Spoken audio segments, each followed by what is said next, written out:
हरे राम हरे राम हरे राम हरे राम राम राम राम राम हरे हरे। हरे हरे। ओम अज्ञानतिमिरान्धस्य ज्ञानाञ्जनशलाकया चक्षुर्मिलितं येन तस्मै श्रीगुरुवे नमः। श्रीचैतन्यमनोभीष्टं स्थापितं येन भूतले स्वयं रूप कदा मह्यं ददाति स्वपदान्तिकम्। वन्देऽहं श्रीगुरो श्रीयुतपत्कमलं श्रीगुरुवैष्णवांशं श्रीरूपं साग्रजातं सैगं रघुनाथान्वितं तं सजीवं साद्वैतं साधुतं परिजन सहितं कृष्ण चैतन्य देवं श्री राधा कृष्ण पादान सैगण ललिता श्री विशाखान्वितांच। हे कृष्ण करुणा सिंधु दीन बंधो जगतपते गोपेश गोपिका कांत राधा कांत नमस्तुते। तप्त कांचन गौरांगी श्रीराधे वृंदावनेश्वरी विश्वभानुसुते देवी प्रणमामि हरिप्रिये। वाञ्छाकल्पतरुभ्यश्च कृपा सिन्धुभ्यैव च पतितानां पावनेभ्यो वैष्णवेभ्यो नमो नमः। जय श्री कृष्ण चैतन्य प्रभु नित्यानंद श्री अद्वैत गदाधर श्रीवासादि गौर भक्त वृंद। हरे कृष्णा कृष्णा कृष्णा हरे हरे, हरे राम राम राम हरे हरे। ओम नमो भगवते वासुदेवाय। ओम नमो भगवते वासुदेवाय। ओम नमो भगवते वासुदेवाय। ओम नमो भगवते वासुदेवाय। ओम नमो भगवते वासुदेवाय। ओम नमो भगवते वासुदेवाय। नारायणं नमस्कृत्य नारायणं नमस्कृत्य नरं चैव नरोत्तमं नरं चैव नरोत्तमं देवीं सरस्वतीं व्यासं देवीं सरस्वतीं व्यासं ततो जयमुदीरये। जयमुदीरये।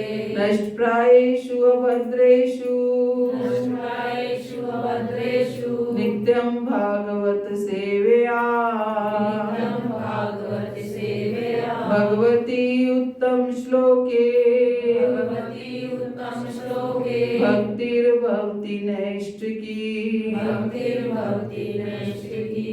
ग्रंथराज श्रीमद् भागवतम की जय।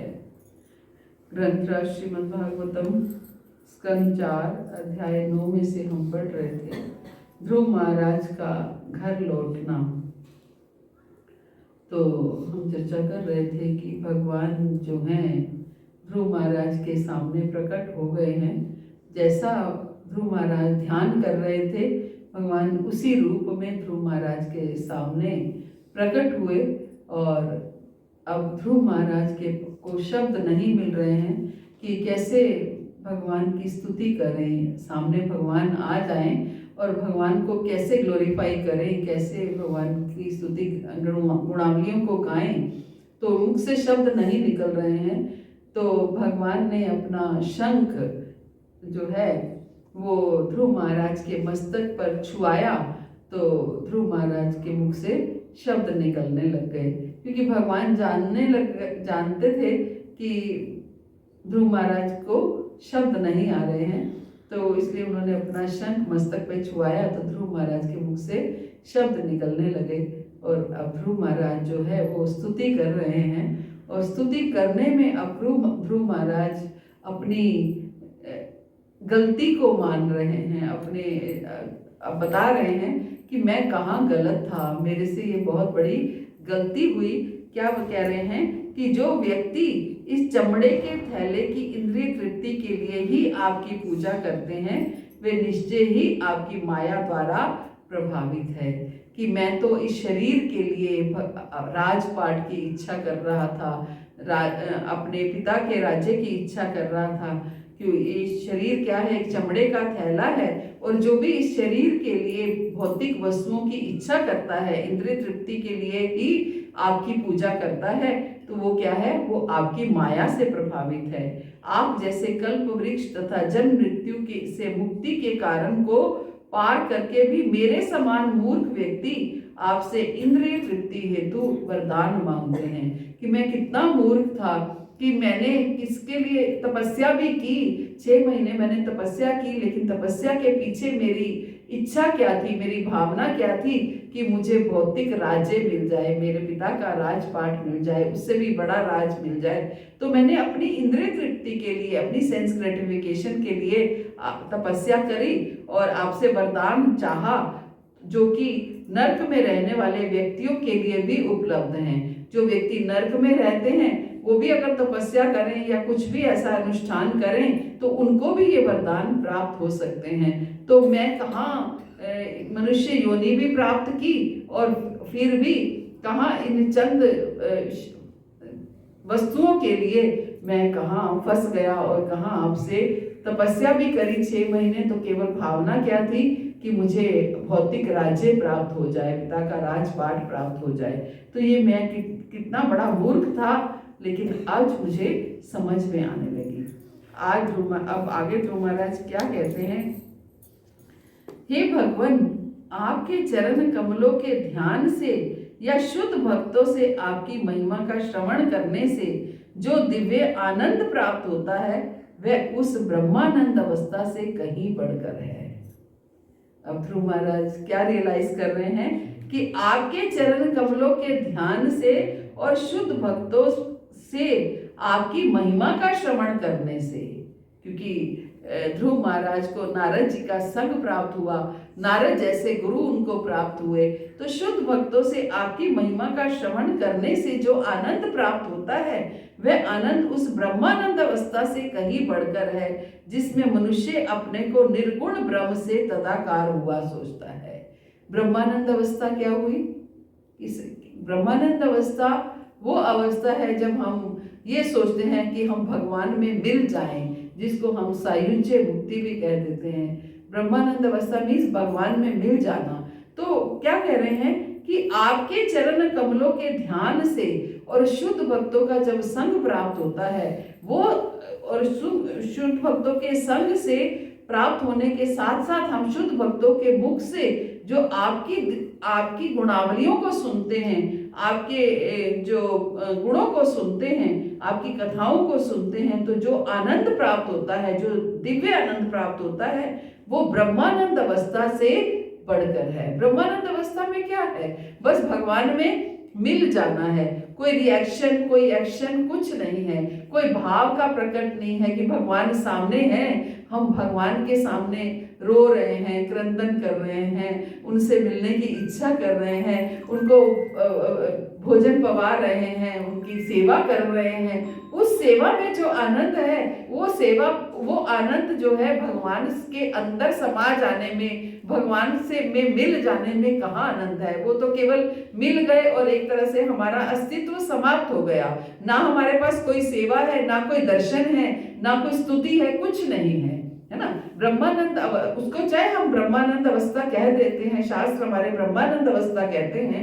ब्रह्मानंद अवस्था में अब आप जन्म मृत्यु से छूट गए हैं, भगवान में मिल गए हैं। लेकिन ब्रह्मानंद अवस्था क्योंकि अब आपके जीवन में कोई दुख नहीं है, आप ब्रह्मानंद अवस्था में पहुंच गए हैं। लेकिन दुख नहीं है और साथ के साथ आनंद भी नहीं है ना। साथ के साथ आनंद भी नहीं है। जो आनंद भगवान की गुणों को गाने में है, जो आनंद भक्तों के संग में है, जो आनंद जो है भगवान की सेवा में है, हम भगवान के लिए भोजन बना रहे हैं, भोजन खिला रहे हैं, भगवान का बिस्तर तैयार कर रहे हैं, जो सेवा हम उनकी कर रहे हैं, और भगवान जब उस भोजन को पाकर के प्रसन्न होते हैं तो वो उस प्रसन्नता को देख करके जो हम आनंद प्राप्त होता है। आप देखिए घर में भी हम अपने परिवार के लिए जब भोजन बनाते हैं, और खास तौर से परिवार के लिए जब भोजन बनाते हैं और परिवार वाले उसको बड़े चाव से खाते हैं और बड़े प्रसन्न होते हैं खा करके, तो उस समय एक गृहिणी का जो भोजन बनाती है उसका आनंद दुगना तिगुना हो जाता है कि हाँ, अगर मैंने इतनी गर्मी में भी मान लीजिए खड़े होकर कुकिंग करी है और मेरे पति ने, मेरे बच्चों ने बड़े चाव से उसको खाया है, तो वो उसको ये लगता है कि नहीं, मैं रोज बनाऊंगी, अब अगली बार इससे और अच्छा बनाऊंगी, अगली बार और नई चीज, नई डिश ट्राई करूंगी। तो इस तरीके से जो आनंद वो प्राप्त होता है, वो आनंद क्या है? हम अगर सोए रहें पूरा दिन चादर तान करके, है ना, तो उसमें भी आनंद आता है, लेकिन जो आनंद वो प्रसन्नता को देख करके आता है, जो पति ने भोजन पाया और वो आनंदित हुए, जो परिवार के लोगों ने भोजन पाया और वो आनंदित हुए, वो आनंद उस आनंद से कई गुना अच्छा होता है। तो ऐसे ही ये ब्रह्मानंद की अवस्था और ये अवस्था ये ऑलमोस्ट सिमिलर हैं, क्योंकि ब्रह्मानंद में अब क्या है कि हम भगवान में समा गए, लेकिन हम ध्रुव महाराज क्या कह रहे हैं, जब भक्तों का संग प्राप्त होता है, भक्तों के मुख से आपकी कथाएं सुनते हैं, आप देखिए जिससे हम प्रेम करते हैं उसके बारे में चर्चा करने में कितना आनंद आता है ना। जब बच्चा छोटा होता है तो क्या होता है कि माँ हमेशा ये ऐसे करता है, ऐसे ये शब्द ऐसे बोलता है, ऐसे तुतला के बोलता है, ऐसे चलता है, ये गाता है, ये पोयम सुनाता है, ऐसे करता है। जो भी मिलता है नया व्यक्ति उसको बोलेगा, अपने बच्चे को बोलेगा जरा सुना वो पोयम सुना, उसको आनंद आता है कि मेरा बच्चा इतना अच्छा है, इतना अच्छा करता है। क्योंकि जहाँ प्रेम होता है, जहाँ अपनापन होता है, उसके साथ आदान प्रदान करने में आनंद आता है। तो वही बात भगवान के साथ है। जब भगवान के साथ हमारा प्रेम होता है तो भगवान सामने है और भगवान के साथ हमारा आदान प्रदान जो होता है उसमें जो आनंद आता है वो ब्रह्मानंद में आनंद नहीं है। वही ध्रुव महाराज कह रहे हैं कि वे उस ब्रह्मानंद की अवस्था से कहीं बढ़कर है। क्या? जो जब आपके शुद्ध भक्तों से आपकी महिमा का श्रवण करते हैं तो वो जो आनंद प्राप्त होता है वो उस ब्रह्मानंद अवस्था से भी कहीं बढ़कर है। वच्चिता मद्गत प्राणा बोधयंता परस्परम कथयंता चा माम नित्यम तुष्यंती चा रमन्ती चा। भगवान क्या कहते हैं कि मेरे शुद्ध भक्तों के विचार मुझ में वास करते हैं, वो सदा मेरे बारे में बात करते हैं और जब वो मेरी चर्चा करते हैं तो बड़ा आनंद का अनुभव करते हैं। तो यही बात ध्रुव महाराज कह रहे हैं कि ब्रह्मानंद की अवस्था से कहीं बढ़कर है, जिसमें मनुष्य अपने को निर्गुण ब्रह्म से तदाकार हुआ सोचता है। मनुष्य ये सोचता है कि अब मैं निर्गुण निराकार भगवान में समा गया। उनके लिए भगवान का कोई आकार नहीं है, भगवान निराकार है और भगवान की ज्योति में वो समा जाते हैं और वो ये सोचते हैं कि अब उनका कभी जन्म मृत्यु नहीं होगा। लेकिन ऐसा नहीं है। जब फिर से कल्प शुरू होता है, जब पूर्ण सृष्टि समाप्त हो जाती है, उसके बाद फिर से जब सृष्टि होती है, फिर भगवान ब्रह्मानंद से ही, अपनी ज्योति में से ही जो जीव होते हैं उन सबको फिर से इस भौतिक जगत में आना पड़ता है। चूंकि ब्रह्मानंद भी भक्ति से मिलने वाले दिव्य आनंद से परास्त हो जाता है, चूंकि ब्रह्मानंद भी भक्ति से मिलने वाले दिव्य आनंद से परास्त हो जाता है, अतः उस क्षणिक आनंदमयता का क्या कहना जिसमें कोई स्वर्ग तक पहुंच जाए और जो काल रूपी तलवार के द्वारा विनष्ट हो जाता है। ब्रह्मानंद से भी बढ़कर है और ब्रह्मानंद भी भक्ति से मिलने वाले दिव्य आनंद से प्राप्त। ब्रह्मानंद भी जो भक्ति करने में आनंद आता है वो ब्रह्मानंद उससे परास्त हो जाता है। ब्रह्मानंद उसके सामने कुछ नहीं है। और फिर उस टेम्परेरी आनंद से क्या कहना, जो हम स्वर्ग की कामना करते हैं, हम स्वर्ग जाना चाहते हैं और स्वर्ग की कामना करते हैं। हर कोई चाहता है स्वर्ग में वास हो, मेरे पितरों का, मेरे बड़ों का स्वर्ग में वास हो। स्वर्गवासी हम लिखते हैं, है ना। तो क्यों? क्योंकि स्वर्ग में बहुत भोग ऐश्वर्य है, बहुत ज्यादा ऐश्वर्यशाली एक लोक है वो। हम सोचते हैं जितना भोग ऐश्वर्य यहाँ पे है वहां से 100 गुना भोग ऐश्वर्य स्वर्ग में है, तो सबको स्वर्ग मिलना चाहिए। तो उस अगर ब्रह्मानंद में ही आनंद नहीं है तो स्वर्ग में तो एक टेम्परेरी आनंद है। हमें भोग ऐश्वर्य जरूर मिलता है अगर हम स्वर्ग में चले जाते हैं लेकिन क्षीणे पुण्य मृत्यु लोकम विशन्ति। जैसे जब हमारे पुण्य क्षीण हो जाते हैं तो हमें वापिस इस मृत्यु लोक में आना पड़ता है। जब हमारे पुण्य समाप्त हो जाते हैं, हमारे पुण्य एकत्रित हो जाते हैं, तो हम पुण्यों के बेसिस पे हमें स्वर्ग में भेजा जाता है। लेकिन जैसे ही वो पुण्य समाप्त होते हैं हमें वापिस इस मृत्यु लोक में आना पड़ता है। क्योंकि ब्रह्मानंद भी भक्ति से मिलने वाले दिव्य आनंद से परास्त हो जाता है, अतः उस क्षणिक आनंदमयता का क्या कहना जिसमें कोई स्वर्ग तक पहुंच जाए और जो काल रूपी तलवार के द्वारा विनष्ट हो जाता है। काल रूपी तलवार क्या है कि जैसे ही हमारे पुण्य समाप्त होते हैं तो हमें वापस इस भौतिक जगत में डाल दिया जाता है। भले ही कोई स्वर्ग तक क्यों ना उठ जाए, काल क्रम में वह नीचे गिर जाता है। इसका मतलब क्या है? ध्रुव महाराज क्या कहना चाह रहे हैं कि जो भक्तों के संग से, भक्तों के चरण कमलों के, आपके चरण कमलों के ध्यान से और भक्तों के मुख से आपकी गुणावलियों को, आपकी महिमा को सुन के जो आनंद प्राप्त होता है, वो आनंद ब्रह्मानंद से और स्वर्ग के वास से कई बढ़कर है। क्योंकि चाहे ब्रह्मानंद का आनंद हो, चाहे स्वर्ग के वास का आनंद हो, वो सब क्या है? क्षणिक है, वो समाप्त होने वाले हैं। लेकिन आपके आनंद जो है, आपकी कथाओं को सुन करके, आपकी लीलाओं कथाओं को शुद्ध भक्तों के मुख से जो सुनने में जो आनंद आता है, वो आनंद इस आनंद के सामने कुछ नहीं है। प्रभुपाद बहुत सुंदर बता रहे हैं कि श्रवणम कीर्तनम द्वारा भक्ति से जो दिव्य आनंद प्राप्त होता है, उसकी तुलना कर्मियों द्वारा स्वर्ग प्राप्ति से होने वाले सुख से या ज्ञानियों अथवा योगियों द्वारा निर्गुण परब्रह्म के साथ तदात्मय से प्राप्त सुख से नहीं की जा सकती। जो हमें कीर्तन सुनने में, श्रवण, भगवान का कीर्तन, भगवान की कथाओं सुनने में जो आनंद आता है, तो वो आनंद की प्राप्ति जो है वो स्वर्ग की प्राप्ति से होने वाले सुख से और ज्ञानियों और योगियों के जो तदात्मय होने से, जीव में भगवान में तदात्मय होने से जो सुख प्राप्त होता है, उससे कई अधिक है। योगी सामान्यतः विष्णु के दिव्य रूप का ध्यान धरते हैं, किंतु भक्त जन न केवल उनका ध्यान करते हैं वरना उनकी वास्तविक सेवा में लग जाते हैं। योगी क्या करते हैं? भगवान के, विष्णु के दिव्य रूप का ध्यान करते हैं। लेकिन भक्त क्या करते हैं? भक्त भगवान की सेवा में लगे रहते हैं। उनकी सेवा में जो उनको आनंद आता है, वो ध्यान करने से आनंद आने वाला नहीं है।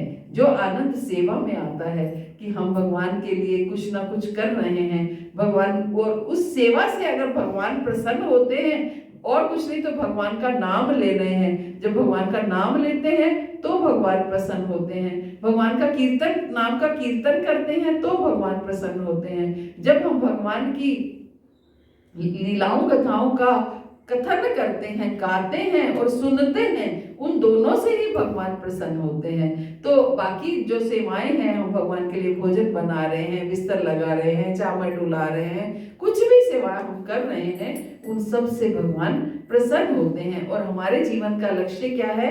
भगवान का प्रेम प्राप्त करना, भगवत प्रेम प्राप्त करना हमारे जीवन का लक्ष्य है। और किसी का भी प्रेम प्राप्त करने के लिए हमें क्या करना होता है? उसकी प्रेम प्राप्त करना हमारे जीवन का लक्ष्य है। और किसी का भी प्रेम प्राप्त करने के लिए हमें क्या करना होता है? उसकी सेवा करनी होती है। बिना सेवा के हम प्रेम प्राप्त नहीं कर सकते। जो जिसकी सेवा करता है उसका प्रेम पाता है। हम कुत्ते की भी सेवा करते हैं तो कुत्ता हमें प्रेम करने लग जाता है। तो ऐसे ही बिना सेवा के प्रेम नहीं हो सकता। अगर हम कुत्ते का ध्यान करने लग जाएं तो कुत्ता प्रेम नहीं करेगा, कुत्ते की सेवा करेंगे तो कुत्ता प्रेम करेगा। तो ऐसे ही हर किसी का है। तो भगवान भी हमसे सेवा की इच्छा करते हैं कि वो, भगवान ये चाहते हैं कि ये मेरे साथ बराबरी के दर्जे में आकर के मेरी सेवा करे। भगवान को पूजा अर्चना भी इतनी पसंद नहीं है, भगवान को वेदों की स्तुतियां भी इतनी पसंद नहीं है। भगवान को अपने भक्त के साथ प्रेम का आदान प्रदान करना, उनके लिए तरह तरह की सेवाएं करना, उनके लिए अपने समान बैठ करके खान पान करना, ये सब खेलना, ये सब बहुत पसंद है। तभी तो गोप बालकों के साथ भगवान कितने प्रसन्न रहते हैं कि उनके साथ वो खेलते हैं, खाते हैं, पीते हैं, उनके मुख का निवाला भी छीन के खा लेते हैं। तो वो स्थिति हमारी नहीं है, लेकिन फिर भी हम भगवान की सेवा को अंगीकार कर सकते हैं। और योगी जो हैं वो सामान्यतः विष्णु के दिव्य ध्यान रूप का ध्यान करते हैं, किंतु भक्त जन न केवल उनका ध्यान करते हैं बल्कि उनकी वास्तविक सेवा में लगे रहते हैं। प्रभुपाद कहते हैं कि कर्मियों की स्थिति तो और भी गिरी हुई है, उनका लक्ष्य उच्च लोगों को प्राप्त करना है। अक्सर जो कर्मी लोग हैं उनका लक्ष्य क्या होता है कि हम स्वर्ग तक पहुंच जाएं। हमेशा सबके मुख से आप यही सुनोगे, गोलोक तो आपने यहाँ आके सुना होगा कि हमें गोलोक जाना है, अदरवाइज उससे पहले तो हमें क्या जानते थे, केवल स्वर्ग जाना है, स्वर्गवासी हो जाए, मेरे पिता स्वर्गवासी हो गए, मेरी माता स्वर्गवासी हो गई, क्योंकि स्वर्ग का वास ही सबसे ऊपर का वास है। स्वर्ग में रहना एक बड़ा कि बहुत अच्छे कर्म है तभी स्वर्ग प्राप्त हुआ है, लेकिन हम नहीं जानते कि स्वर्ग में हम जा तो सकते हैं अच्छे कर्मों के साथ, लेकिन जैसे ही वो अच्छे कर्मों का फल समाप्त हो जाता है हमें वापस इस भौतिक जगत में पटक दिया जाता है, लौट आना पड़ता है। तो उस समय कुछ भी कोई पहले से अलार्म भी नहीं दिया जाता। कहते हैं स्वर्ग से जब आने का समय होता है तो गले की मालाएं जो हैं वो कुमला जाती हैं, सूख जाती हैं। स्वर्ग में हर किसी के गले में फूलों की माला रहती है, और जब आने का समय होता है तो माला जो है वो मुरझाने लगती है, वरना वो माला कभी मुरझाती नहीं है। तो जब आने का समय, जब हमारे पुण्य क्षीण हो जाते हैं, पुण्य समाप्त हो जाते हैं, होने वाले होते हैं, तो धीरे धीरे वो माला कुमलाना शुरू हो जाती है। तो सोचिए जब माला कुमलाना शुरू होती होगी तो कितनी टेंशन हो जाती होगी, कितनी चिंता हो जाती होगी कि अब जाने का समय आ गया है। जैसे भौतिक जगत में है, जब वृद्धावस्था आती है तो एक चिंता सा हो जाती है कि वृद्धावस्था आ गई है, कहीं बिस्तर में ना पड़ जाए, कहीं बेड रिडन ना हो जाए, अब जाना भी पड़ेगा, सब कुछ छोड़ना पड़ेगा। जो लोग भक्ति में आ गए हैं वो बात अलग है, लेकिन जो लोग भक्ति में नहीं है उनको यही अपने घर के सामान से, घर के लोगों से इतनी आसक्ति होती है कि उनको लगता है कि अब ये सब कुछ छोड़ना पड़ेगा। तो ऐसे ही स्वर्ग का भी यही हाल है। तो इसलिए स्वर्ग में जाने की इच्छा या कामना करना ये कोई बहुत अच्छी कामना नहीं है। कामना हमारी क्या होनी चाहिए कि प्रभु कहाँ भी भेजो, कहीं भी रखो, कैसे भी रखो, बस अपनी सेवा में रखो, है ना। मैं आपकी सेवा करता रहूं, आपकी सेवा में हमेशा संलग्न रहूं, है ना। बस सेवा करते करते ही मेरा जीवन, ये जो भौतिक शरीर है ये छूट जाए, ताकि अगला जीवन जहां भी प्राप्त हो, जहां भी मैं जाऊं वहां भी आपकी सेवा प्राप्त हो, है ना। जो बना दोगे बन जाएंगे, जहां भेजो चले जाएंगे, जहां भेजो चले जाएंगे। जो बना दोगे बन जाएंगे, जहां भेजो चले जाएंगे, जहां भेजो चले जाएंगे। हर क्षण में तुम्हारे रहेंगे, जो सहाओ खुशी से सहेंगे, जो सहाओ खुशी से सहेंगे। चाहे नीरे रहें, चाहे न्यारे रहें, हम तो तेरे ही गुण गाएंगे। जो बना दोगे बन जाएंगे, जहां भेजो चले जाएंगे। तो ये प्रार्थना हम हर समय कर सकते हैं कि प्रभु हमें कोई इच्छा नहीं करनी है, गोलोक की इच्छा भी नहीं है, जो करो चाहे जो आप अच्छे से जानते हो। एक एलिजिबल कैंडिडेट को कोई छोड़ता नहीं है।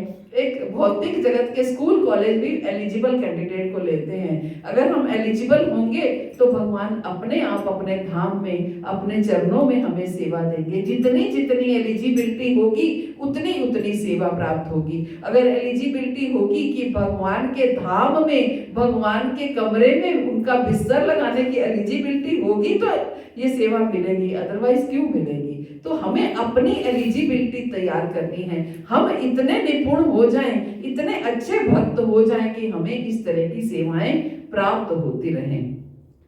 तो इस ऐसे हमें अपनी भक्ति को प्रगाढ़ करना है, अपनी सेवा को प्रगाढ़ करना है, अपने भगवान की नाम का प्रचार सबसे मुख्य सेवा है। भगवान बहुत प्रसन्न होते हैं कि जब हम भगवान के नाम का प्रचार करते हैं तो भगवान बहुत प्रसन्न होते हैं। ये मुख्य सेवाओं में से एक सेवा है। तो बहुत सारी सेवाएं मुख्य हैं, लेकिन भगवान भगवद गीता में कहते हैं कि जो मेरे नाम का प्रचार करता है, जो मेरी गाथा का प्रचार करता है, उससे मैं बहुत प्रसन्न होता हूँ। तो प्रभुपाद यही कह रहे हैं कि कर्मियों की स्थिति तो और भी गिरी हुई है, उनका लक्ष्य उच्च लोगों को प्राप्त करना रहता है। भगवद गीता में कहा गया है, यान्ति देवव्रता देवान, जो लोग देवताओं की पूजा करते हैं वो स्वर्ग लोक जाते हैं, किंतु अन्यत्र क्या क्षीणे पुण्य मृत्यु लोकम विशन्ति। लेकिन बाकी जैसे ही पुण्य हमारे समाप्त हो जाते हैं तो मृत्यु लोक में वापिस आ जाते हैं। जो ही पुण्य कर्मों का क्षय हो जाता है, स्वर्ग को प्राप्त मनुष्य को नीचे आना पड़ता है। सोचिए, स्वर्ग कितनी देर के लिए प्राप्त होता है? जितने समय तक हमारे पुण्य चलते हैं। जब हमारे पुण्य समाप्त हो जाते हैं तो हमें स्वर्ग से वापिस भेज दिया जाता है। प्रभुपाद कहते हैं कि वे आधुनिक अंतरिक्ष यात्रियों के समान हैं जो चंद्रमा पर जाते हैं, किंतु जो ही उनका ईंधन चुक जाता है तो पृथ्वी पर पुनः उतरना पड़ता है। एक अंतरिक्ष यान में जो यात्री जाते हैं वो चले तो जाते हैं, लेकिन जैसे ही उनका ईंधन समाप्त हो जाता है तो उनको वापिस नीचे आना पड़ता है। जिस प्रकार जेट नोदन के बल पर चंद्रमा या अन्य ग्रहों को जाने वाले आधुनिक अंतरिक्ष यात्रियों को ईंधन चूक जाने पर नीचे उतरना पड़ता है, उसी प्रकार यज्ञों तथा पुण्य कर्मों के बल पर स्वर्ग लोक को प्राप्त करने वाले लोगों को भी नीचे उतरना पड़ता है। अंतकासी लुलितार, मनुष्य काल रूपी तलवार से इस भौतिक संसार में अपने उच्च पद से काट कर गिरा दिया जाता है और फिर वो नीचे आ जाता है। ध्रुव महाराज को बोध हुआ कि भक्ति का फल परम पूर्ण में तदात्मय होने से या स्वर्ग लोक जाने से कहीं अधिक मूल्यवान है। ध्रुव महाराज को ये अब रियलाइज हो रहा है, महसूस हो रहा है, अब उनको समझ में आने लगा है कि भक्ति का फल जो है वो स्वर्ग लोक से भी कहीं अधिक है। तो मैं तो इस लोक का एक भौतिक राज्य मांग रहा हूं, तो इसका तो क्या उसके सामने वो है। भक्ति जो है, भक्ति का फल तो स्वर्ग लोक से भी ज्यादा मूल्यवान है। पतताम विमानात शब्द बहुत महत्वपूर्ण है। जो लोग स्वर्ग लोक पहुंच जाते हैं वे उन विमानों के तुल्य हैं जो ईंधन चूकने पर नीचे गिर जाते हैं। तो हमें सबसे मुख्य क्या बताया है? शुद्ध भक्तों के मुख से भगवान की महिमा का श्रवण करना। इसमें जो आनंद प्राप्त होता है उसकी आनंद की तुलना स्वर्ग से भी नहीं है। आगे ध्रुव महाराज कहते हैं कि हे अनंत भगवान, कृपया मुझे आशीर्वाद दें जिससे मैं उन महान भक्तों की संगति कर सकूं जो आपकी दिव्य प्रेमा भक्ति में उसी प्रकार निरंतर लगे रहते हैं जिस प्रकार नदी तरंगे लगातार बहती रहती है।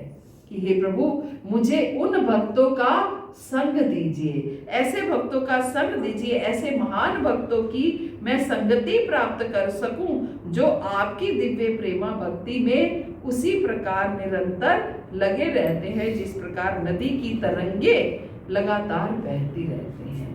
मुझे ऐसे भक्तों का संग दीजिए जो आपकी सेवा में हमेशा लगे रहते हैं। जैसे नदी की तरंगे जो हैं हमेशा जो है वो बहती रहती हैं, ऐसे ही मुझे उन भक्तों का संग दीजिए जो हर समय निरंतर आपकी सेवा में लगे रहते हैं। ऐसे दिव्य भक्त नितांत कल्मश रहित जीवन बिताते हैं।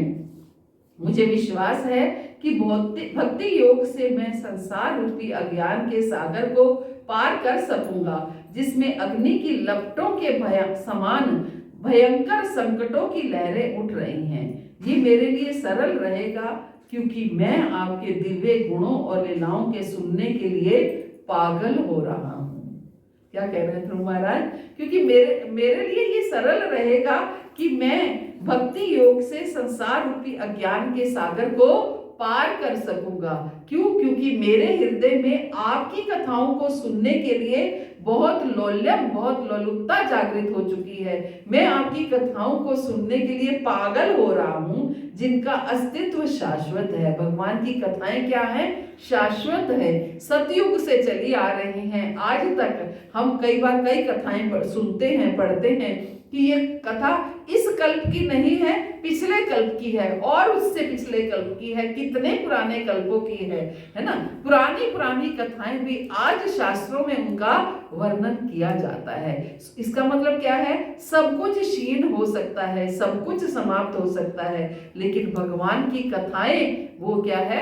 हमेशा रहती हैं, सदा रहने वाली हैं, वो कभी समाप्त नहीं होती, शाश्वत कथाएं हैं। इसलिए उन कथाओं को सुनने में जो आनंद है वो भी शाश्वत है। कथाएं शाश्वत, भगवान शाश्वत है, भगवान की कथाएं शाश्वत हैं, और उनसे मिलने वाला आनंद भी शाश्वत है। इसलिए ध्रुव महाराज क्या कह रहे हैं कि मुझे आपकी कथाओं को सुनने में जो आनंद प्राप्त होता है, वो आनंद जो है वो मुझे किसी और भौतिक वस्तु में नहीं प्राप्त हो रहा है। मैं आपकी कथाओं को सुनने के लिए पागल सा हो रहा हूँ। इसलिए मुझे विश्वास है कि भक्ति योग से मैं संसार रूपी अज्ञान के सागर को पार कर सकूंगा। भक्ति योग से ही मैं इस भौतिक जगत से उभर पाऊंगा और अज्ञान रूपी सागर को पार कर पाऊंगा। तो ये ध्रुव महाराज की स्तुतियां हैं। आगे ध्रुव महाराज कहते हैं, हे कमल नाभ भगवान, यदि कोई व्यक्ति किसी ऐसे भक्त की संगति करता है जिसका हृदय सदैव आपके चरण कमलों की सुगंध में लुप्त रहता है, तो वह ना तो कभी अपने भौतिक शरीर के प्रति आसक्त होता है और ना संतति, मित्र, घर, संपत्ति तथा पत्नी के प्रति देहात्म बुद्धि रखता है, जो भौतिकतावादी पुरुषों को अत्यंत ही प्रिय है। वस्तुतः वह उनका तनिक भी परवाह नहीं करता। यदि कोई व्यक्ति किसी ऐसे भक्त की संगति कर लेता है, हम क्या होता है, हम शराबी का संग करते हैं तो शराबी बन जाते हैं, ज्वारी का संग करते हैं तो ज्वारी का बन जाते हैं, और अगर किसी विरक्त भक्त का संग करते हैं, वो भक्त जिसको अपने परिवार से कोई आसक्ति नहीं है, आसक्ति है तो किससे है? केवल भगवान से आसक्ति है, भगवान की सेवाओं से आसक्ति है। तो उस भक्त का अगर हम संग करते हैं तो हम भी वैसे भक्त बन जाते हैं। ध्रुव महाराज यही कह रहे हैं कि यदि कोई व्यक्ति किसी ऐसे भक्त की संगति करता है जिसका हृदय सदा आपके चरण कमलों की सुगंध में लुप्त रहता है, तो वह ना तो अपने कभी भौतिक शरीर से आसक्त रहता है और ना ही अपने मित्रों से, अपने घर से, अपनी संपत्ति से, अपने परिवार से, अपनी पत्नी से, किसी से भी आसक्त नहीं रहता, जो भौतिकतावादी पुरुषों को अत्यंत ही प्रिय है। इसलिए ये उनकी जरा भी परवाह नहीं करता। तो गुरु महाराज हमेशा कहते हैं कि हमें भक्तों का संग करना है। किस लिए? ताकि हम भी वैसे भक्त बन सके। तो अब चॉइस हमारी है कि हमें भौतिक लोगों का संग करना है जो अपने परिवार में, अपने बच्चों में और इसी में ही उनकी आसक्ति है, लेकिन भगवान में कोई उनका आसक्ति नहीं है। इसका मतलब हम ये नहीं कह रहे हैं कि आप बच्चों को छोड़ दीजिए या बच्चों की सेवा मत कीजिए, परिवार की सेवा मत कीजिए। सब कुछ करना है, लेकिन सब कुछ ऊपर से करना है। ऊपर से मीन्स भौतिक शरीर से उनकी सेवा करनी है, लेकिन मन जो है केवल भगवान के चरणों में लगाना है। मन को अगर हम भगवान के चरणों में लगाए रखेंगे तो हम हमेशा भगवान के संग में रहेंगे, भगवान को कभी भूलेंगे नहीं, भगवान से हमेशा प्रार्थना करते रहेंगे कि हे प्रभु, मैं कभी तुम्हें भूलूं ना, मैं हमेशा आपकी सेवा के लिए तैयार रहूं। हरे कृष्णा। श्री प्रभुपाद की जय, गुरु महाराज की जय, आप सब भक्तों की जय। तो किसी का कोई प्रश्न हो? गीता में